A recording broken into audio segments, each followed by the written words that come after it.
digitaljamsessions.com. Hello and welcome to this Digital Jam session. We're coming at you live from Comic-Con May 2017 in the London XL, and we are joined by an array of gaming and comic geekiness in this one room. I'm going to start from this side of the room. I'm going to say we've got Carell from Virtual X, we've got Ben from Bespoke Arcades, we've got Rob from ESL, Dan from Endreams, Daniel from Machinima. That is the full collection of the talent in the room as such. What I would like to do, though, is to ask you to explain for our lovely listeners a little bit more about who you are and what you do. And we'll start on this side. Okay, my name's Cora Watson from a company called Virtual X. We're the first virtual reality arcade in Birmingham and, in my opinion, one of the best in the UK.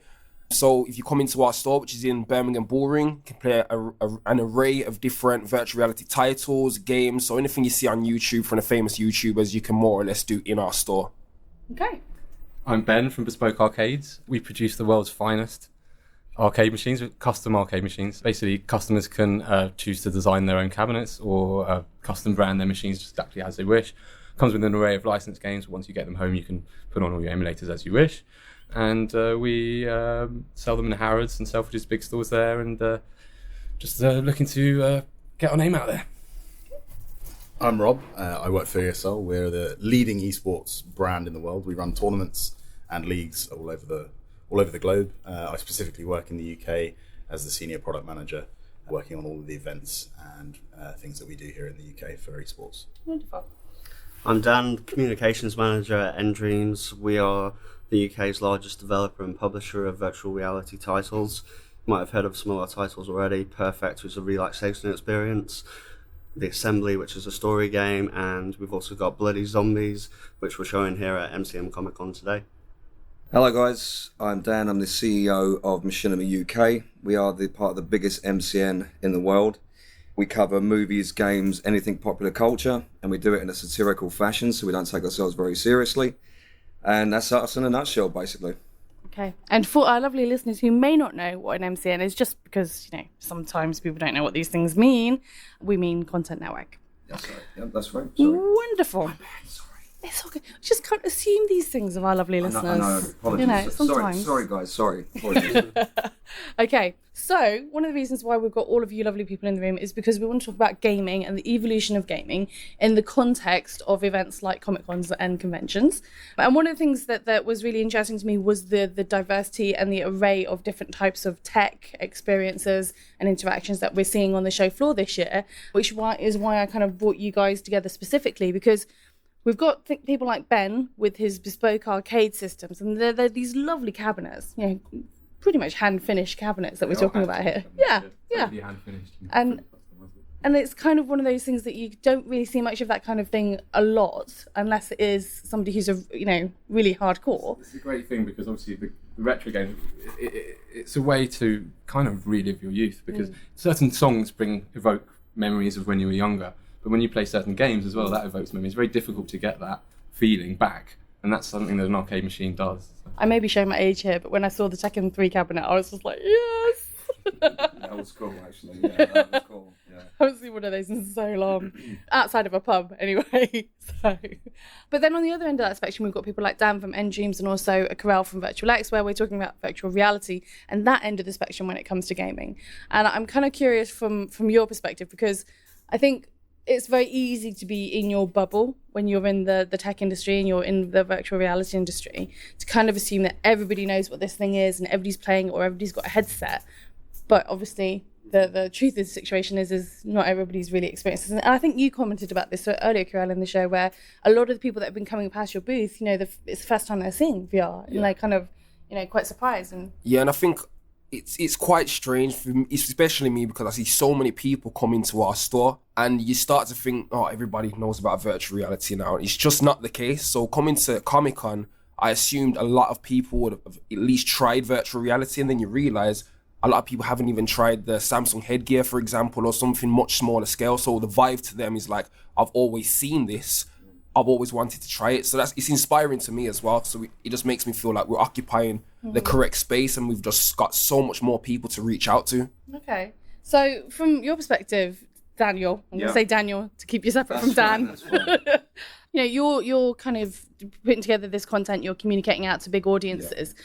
What's your sentiment in terms of how willing are people to kind of get on board with new stuff like VR, for example, versus, the retro gaming? The first time I knew about VR, I'm going to show my age here, was in the early 90s when they brought out a monstrosity and it was terrible. It wasn't hands-on, the rigs were massive, you look like an alien queen every time you put on a helmet. And now it's come back and it's been relaunched in more of a more positive launch as well, because there's a lot more games for it, especially in every spectrum, especially you're talking about the Samsung, brilliant headgear. The PlayStation's got on board with it as well. I feel that it's much easier to access now. Before it was so overpriced, it was everybody's being priced out of VR, but now it's come back. I feel as our audience watch it and enjoy it, it's the only way to experience games, especially if you're a hardcore gamer. And one of the things that still petrifies me now is Resident Evil. Oh, no. Watching that with a VR helmet, I literally cannot play that game anymore for fear of nightmares, or feel like I was on that. That's traumatising people on purpose. It was horrible, it was horrific, but it was brilliant, it was fantastic, blew my mind, but it was horrific. So I think in just rounding it up, I think it's great that companies are now bringing in prices that everybody can jump on board with the VR. Instead of it being thousands of pounds, it's now hundreds of pounds. So I think it's really widening the demographic. And I think with the games that are coming out as well, it's such a large spectrum. It's not just horror, it's not just sports, it's absolutely everything. And I think in that respect, it's really going to bring the noise soon. So. Okay, so here's the thing. You're saying it's kind of a broad spectrum in terms of the price range has come down. Yeah. But then on the other flip side of that, I know, Dan, you're kind of over there with the Zotac guys and the Samsung guys. And the reality is if you want a really decent rig, if you actually want to be able to pay some high quality VR with a HTC or an Oculus, you are talking a couple of £1,000s for a decent setup, let's be honest. And that's still not quite accessible for a lot of people. So that leads me to you, Rob, in terms of from an esports perspective and what people want to watch other people playing. I think there is this natural relationship between VR and esports, because right now the thing that actually most people enjoy isn't the first experience of actually playing VR themselves. It's when somebody else has a first experience of VR and they all kind of sit there and chuckle and watch that person. It might be watching Resident Evil, for example, screaming their head off. Watching me scream like a little girl, people love that. So, I still can't live it down. They've got it on loop every time I walk into the office now. So, yeah. But that idea that's something that people want to watch. They want to watch people experiencing VR and playing in VR. Do you see this as being something that there is this evolution in terms of esports and what people are willing to participate and observe? Yeah, I think that it's going to take more time. I agree that since the original inception of VR, that price barrier has come down, but it's still not low enough. So if we look at the main interface that you have with a game, it's either on a PC, a keyboard and a mouse, or on a console, it's a gamepad. And that's accessible to everybody that games. And so VR needs to become the norm first in whichever game that then has a community that builds it as an esport before it becomes the norm within esports. I can't see it going, that not happening, because the way that, VR is a great experience and it's really cool to play, but as you say, also to watch, and the way that, the potential for us to be able to have people physically there and then overlay with AR and having cameras inside the space and then broadcast that with picture in picture and being able to cut between in game and then the cameras on the physicality aspect is going to be an awesome experience for a viewer on a traditional platform like Twitch, or being able to watch through their Vive, for example, and choose to watch from anywhere. Yeah, exactly. Yeah. And that's definitely going to happen, but I think it still needs more time in terms of that price barrier. And also for game developers to be really considering VR as a viable option to observe the game. I mean, we're still at a stage with game developers at the moment where they're not necessarily thinking about observing their esport that they want to create, even just from a normal 2D version of the game. So it will come, but I think it's going to be, probably a good 10 years until it's really out there all the time for everybody to consume. Okay, so spinning slightly on that particular question then, I'm going to throw this back at you, Karel, because I know that one of the questions that we were talking about earlier was this idea that actually, whilst VR may be the thing that's kind of a little bit too far in the future, and we're projecting a little bit too far ahead, drone racing, on the other hand, is kind of here and now. Yeah. And they're already out there, they're doing the racing, they've got the leagues, and the technology is not dissimilar. Yeah. So I'm kind of curious from your perspective whether or not you see perhaps drone racing or kind of drone tournaments being the intermediary between where we end up with in terms of esports and VR as an intermediary kind of step. It's a definite opportunity, and I mean, seeing it yesterday live in front of my face, because I've been watching it for some period myself on YouTube, as you do, and I've said that's a really cool concept, and then seeing the amount of skill that these guys have as well, and seeing how they were able to weave in and out of chairs, I was like, you know what, there is a great opportunity here for something more to come off the back of it. So I definitely agree with you there. There's as an intermediate as something in the middle right now, that could be something to bridge the gap between where you're saying it's going to be and where we are now, definitely. Okay. So in other words, keep your eyes peeled for some drone racing, VR, esportsy type action in the interim. Okay. So I am kind of curious from the perspective of just kind of going back to retro, because I do feel that there's this whole kind of sentiment that we actually synergize, believe it or not. We've got a new product, our Kingpin virtual pinball machine that's coming out. We're working with an actual VR company, a VR games company, to produce a commercially viable game that will allow you to play the pinball machine as you would normally with glasses on as well. So when you go into certain bonus stages, you get a mini VR game on your glasses as well. So you're kind of combining the retro and the modern together. So that could be something quite cool for the future. Okay. Well, that's very cool to know about. But I was actually also going to talk about the fact that there is this, I think, common misconception when it comes to cabinets and the traditional kind of what you expect to see in a cabinet from a games perspective. And again, especially people who aren't like core gamers who understand like, you know, retro gaming or how even a cabinet is built and what's inside a cabinet, they're going to sit there and be like, I don't know how I can mod this, how I can put my own games into this and put more modern games into this scenario. Essentially, with our machines, pretty much all of our machines have PCs at the core. And so you have the use of the PC as well. Our more advanced machines obviously have really high-end PCs. So you're talking i7 with GTX top-end graphics cards, etc., etc.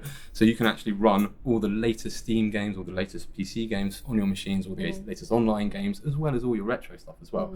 Our machines come packaged with over 350 licensed games. And then once the customers or clients get them home, they can pretty much load what they like on there. And it's quite straightforward. We can provide them with instructions on how to do it. We just can't do it for them. And I found it quite interesting as well, because you've got the pinball machine downstairs that actually the entire screen, you know, the entire surface of the pinball machine is actually just a screen.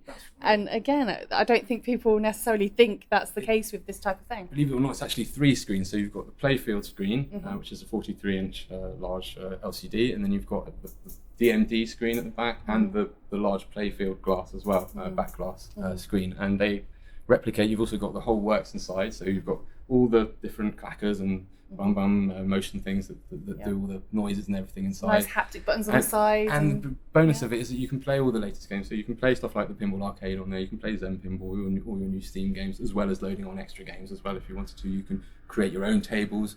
We have a company at the moment that we're creating a brand new custom game, pinball game for them for their table. So there's so many things you can do. It's it's a great new platform.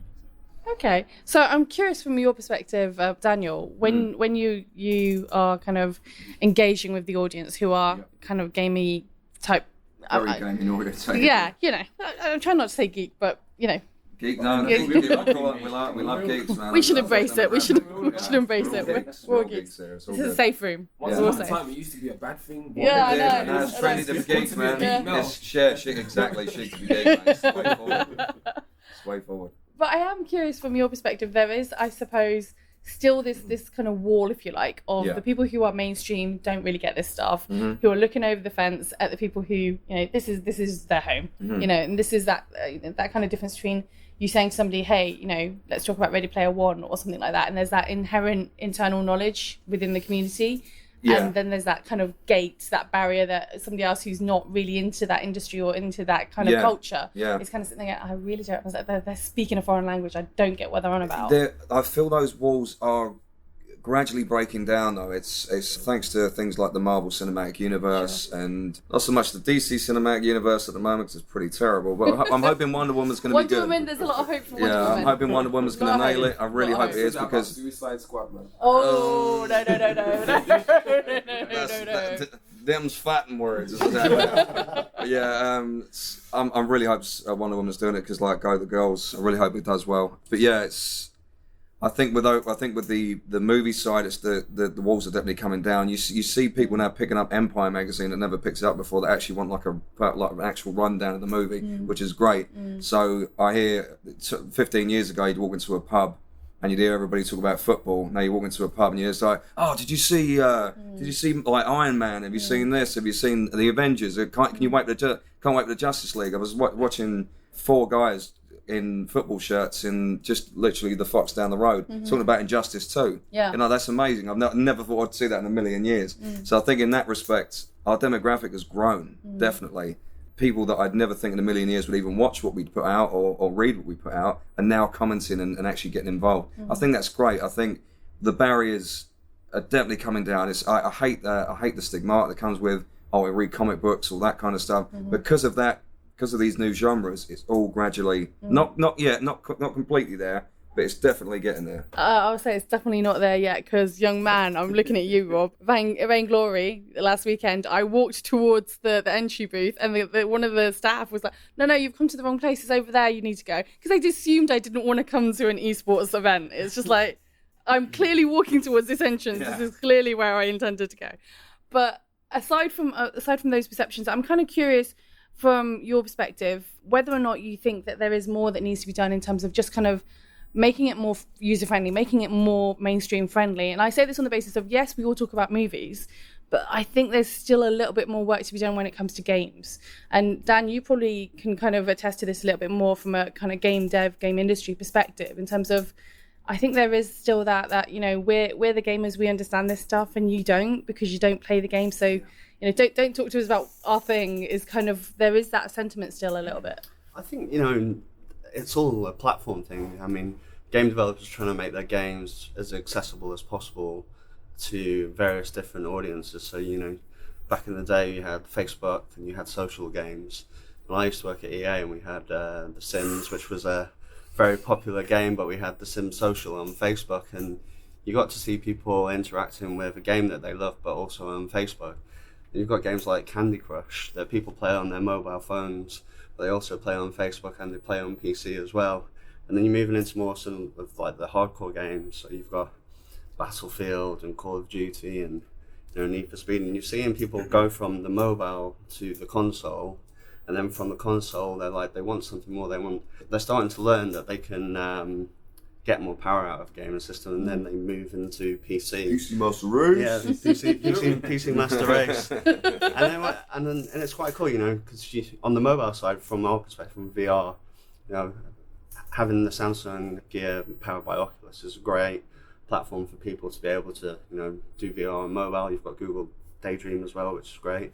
And then the higher end, you've got Oculus and Vive and PSVR, and people start to learn about the different platforms through this wide range of accessible games and experiences, and I think that's really transferable. Okay. It's interesting though that you're talking about that kind of jumping between different platforms and different devices, because again, I'm coming back to the other weekend, Robin, and the Vainglory thing, and one of the things that surprised me most about Vainglory, because I'd never heard of the game, let's be honest, I didn't know what that game was, because I didn't expect that there would be a mobile esport tournament. I didn't think it would be for a mobile game. I thought, esports was going to primarily be for, PC-based games. This sounds terrible. I'm saying like real game. But I do think there is more and more of this emergence into different types of gaming, different types of, platforms that people are willing to sit down and watch people play that game. I mean, out there on your stage right now, you've got a bunch of people playing, was it Overcooked? Like, of all the games I expect to see, it's not Overcooked. Really good game. But to see the stress that's going on that stage, it's like, Rick, I need more tomatoes, I need more onions. It's not the kind of things I would have expected to be hearing on an esports stage. So I'm kind of curious from your perspective. Esports has this, particularly when you first come across esports as a term, and it's seen as this really serious thing. Yeah. And I've been in esports, as it were, for like 14 years, and it's basically just people playing against each other that form a community in the same way that this whole MCM is a community-driven thing, and we just like competing against each other. And it's gotten to the stage where, yes, there are these professional players in various different games, but any platform and any game that is competitive, and if you wanted to run a tournament and you could do that as a community, that for me is esports. And it started like way back when, well, Atari in like 1980 was the first one with Space Invaders, but Quake really in like the late 90s was the forerunner. And it was just people hooking up their PCs via LAN and playing against each other. Connection. And they just go to LAN and play against each other. And that then developed into like, ATI sponsoring with graphics cards. And we're at a similar sort of point, regardless of the game or who's developed it, where if a community comes together and wants it to be competitive and wants there to be, there's no sort of overarching consensus that, we're going to make it an esport. Yes, a publisher can do that and put money into it, but the games that are really successful are the ones that are engaging and that the community can get behind. And that doesn't matter what platform that game's on. I think it's interesting as well because it's not one of those things that necessarily a developer can plan for. That idea of kind of artificially creating, an esports ready game. It's like, they do. Okay, so one of the things that I think is kind of fundamental, and we've been kind of talking about community and this idea that there needs to be community around esports in order for it to be successful. The question I have really is around how do we bring the right people into not just the community but into the industry from the get-go? What is that thing that we need to be doing in order to ensure that this industry continues to grow, continues to evolve? What would be that significant thing that you think needs to happen? Be that a cultural thing or a technological thing? What do we think is the thing that we need to see happen to really begin to kind of continue to nurture this industry? Communication. Two-way communication is definitely key. Both from a lot of, you can't just put your game out there and expect people to talk back to you. You've got to have this one-on-one communication, especially with you need to, exactly. A lot of content creators, you give them content, but they're not really given any kind of brief. I think the key is that the publisher and the content creators need to get together, and there needs to be more communication between the both. One thing we're doing at Machinima at the moment, the UK branch, is making sure that anytime we take on a new project or we do something newfangled, is that we really go into depth. So every time we put out new content, we want to make sure that everybody's clued up. So it's not just throwing out a bit of content. This is what's happening. This is what it is, and that's it. We want people to be able to know what they're talking about, so they can come out, watch one of our videos and go, oh, well, I'm now an expert at that now because I've just watched one of their videos. Not that bad, but I think it needs to be more, definitely communication. Bring in the communities, get their take on it as well. Don't just keep them in the dark, because it is the community which builds up your game or builds up your franchise. So bring them in, mix them in with the content creators, get the content creators' fan bases involved as well, and then it will just grow and it will just have a knock-on effect. It just needs one influencer to have a positive impact, and it just explodes. Just that one, and that's all it takes. And it'll just go fireworks style. I'll add to that as well. I think that VR is a very great way to do that as well, because it's almost like, because I've been in the games industry myself and I've watched it for many, many years, and just the way it's just grown and grown and grown. And I think VR's kind of flipped everything on its head now. It's like we're restarting. So you're seeing a lot of developers who haven't had a crack at developing for a while getting back into it. Let's just get into developing again.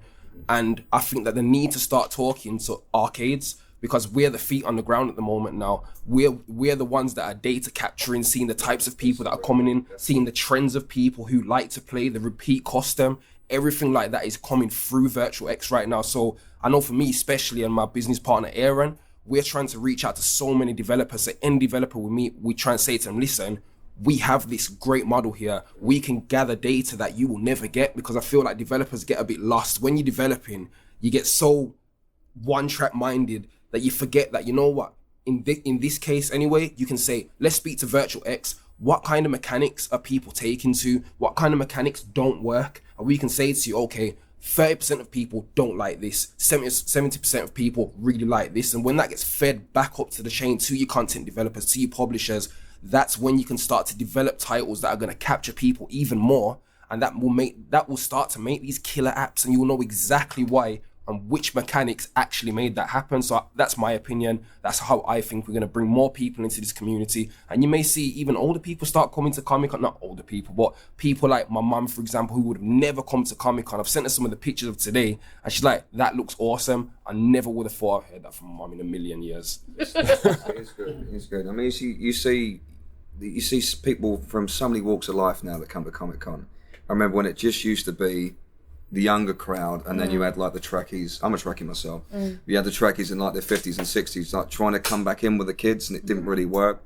But I think, again, as I was saying earlier, there's so many different genres of stuff now, not just in the movie world, but in gaming. And because of that, and because they've all got their own pockets of community, you get so many people in. Yeah. I'm shocked to see some of the people that come up to our stage this weekend. Like there was a group of older guys, and when we were playing Rock Band, they were really getting into the music, but they were the life and soul of the party. It's like we've never been to Comic-Con before. And then on the other end of the spectrum, you can see a lot of more younger people coming. So from the ages of like 5 to 12 and that kind of stuff that I've never seen before. For us, it's great to see entire families. You get grandmother, grandparents, and father and children all in one generation. Yeah. And the great thing about our stand is that it's the only one where the kids are waiting for the dads and the granddads to finish. So, normally it's the other way around. Yeah, Dad, can we go please? Yes. Okay, so as always, we like to give our listeners a way to be able to find out a little bit more about what you're up to. We ask you to do that by sharing with us your social media handle of choice. What would that be? So for Virtual X, you can find us on Facebook, that's at Virtual X UK, on Instagram, if you're an Instagram person, and also on Twitter as well. We're becoming very active on there, so check us out on at Virtual X UK on all social media platforms. We are at Bespoke Arcades on both Facebook and Twitter, so come and join us, please. For Twitter, for at ESL UK. We're on Facebook, Twitter, and Instagram. Ndreams VR. I've got a really annoying one. Like it's just Machinima Spock across the spectrum, but you can find us on Twitter, Facebook, Snapchat, YouTube, Instagram. So come find us there. We're always putting up crazy stuff, so it's always good to come and have a bubble. Wonderful. Well, thank you for joining us, and thank you for listening. If you enjoy this content, don't forget to subscribe and review, and follow us on Twitter at Digital Jam Ltd. Thinking of launching your own podcast? Speak to the GL Pro UK team, who handle all of our podcast service needs. Tell them that Digital Jam Sessions sent you, and you'll get 10% off your first order. Find out more at www.glpro.co.uk.